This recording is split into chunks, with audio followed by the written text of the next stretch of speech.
నమస్తే, welcome to T Times news.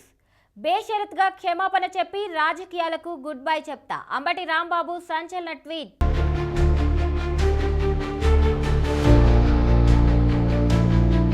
మంత్రి నారా లోకేష్ కు మాజీ జలవనరుల శాఖ మంత్రి వైసీపీ రాష్ట్ర అధికార ప్రతినిధి అంబటి రాంబాబు సంచలన ట్వీట్ చేశారు.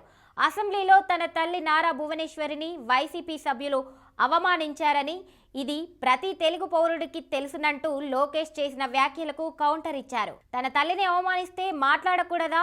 తన తల్లిని అవమానించడమే కాకుండా ఇప్పటికీ సోషల్ మీడియాలో వేధిస్తారా అని ప్రశ్నించారు. ఈ ఆరోపణలకు మాజీ మంత్రి వైసీపీ సీనియర్ నేత అంబటి రాంబాబు కౌంటర్ ఇచ్చారు. శాసనసభలో మీ తల్లిని అవమానించినట్లు నిరూపిస్తే బేషరత్గా క్షమాపణ చెప్పి శాశ్వతంగా రాజకీయాలకు గుడ్ బై చెప్తా అని మాజీ మంత్రి అంబటి రాంబాబు నారా లోకేష్ కు సవాల్ విసిరారు. మరి ఈ సవాల్పై మంత్రి నారా లోకేష్ ఎలా స్పందిస్తారో వేచి చూడాలి.